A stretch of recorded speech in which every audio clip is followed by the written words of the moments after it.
Hello, everyone. My name is Kechi Okuchi, and I am one of the two survivors of the Sosoliso plane crash that happened on December 10th, 2005, taking 107 of 109 lives on board, 60 of whom were students from Loyola Jesuit College, who we now call the 60 Angels.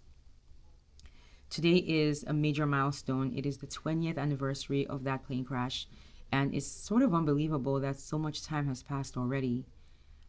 20 years is a big deal. I was 16 when it happened, and now I'm 36.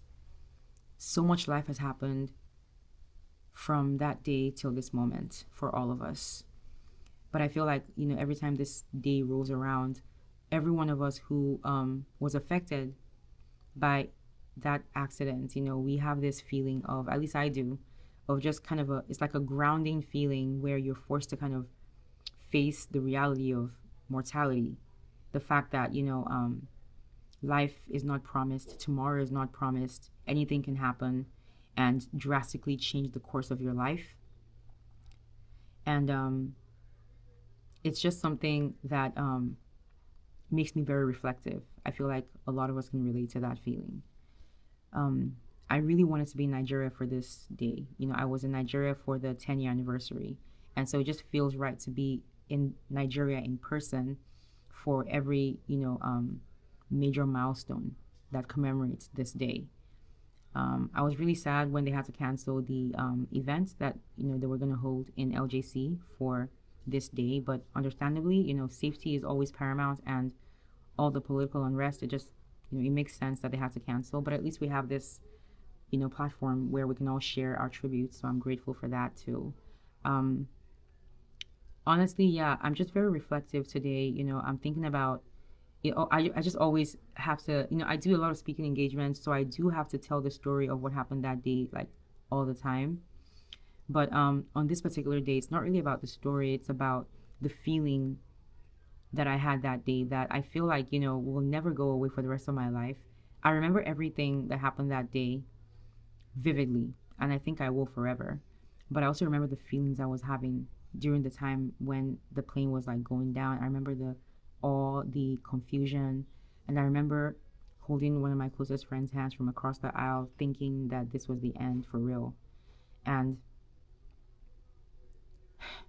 it's just one of those things that, like, every time I talk about it, I'm taken back to the moment, the feeling. A lot of life has happened since then, like I said.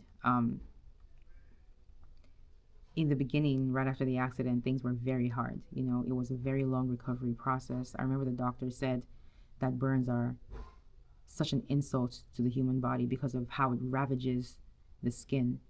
And so, the injuries were very, very vast and deep, and took a long time to heal. But 20 years have passed, and so my memories are not only negative or painful anymore. I've had a lot of amazing experiences because I was able to have the second chance at life that most people on that plane were not able to. They were not afforded that. So I think because of that, one thing that I'll always carry with me is the loved ones that were left behind, the people that lost loved ones on that plane.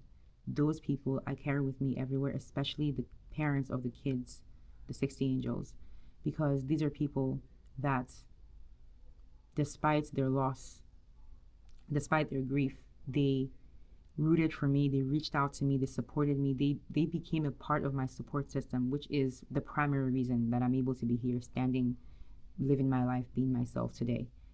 And they form a huge part of that because they made room for me in the middle of their grief. And so because of them, I I resolved to live my life as fully and excellently as possible on behalf of those that they lost, because I feel like it's the least I can do. They have been watching me, supporting me, praying for me from day one. And so all my successes they're aware of, and all my successes are their successes too. I feel like it's the least I can do to live as fully as possible on behalf of those that they lost, because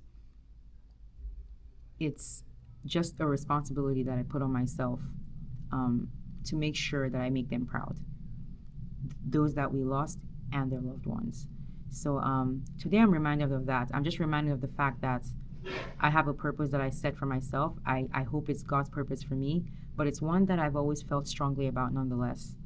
And I hope that I can continue to use my life to represent all those that were lost that day and make those that they left behind proud by the things that I accomplish.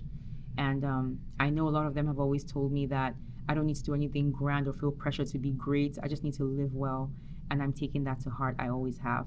So thank you for your support all these years, these last 20 years. I pray for your support for the next 20.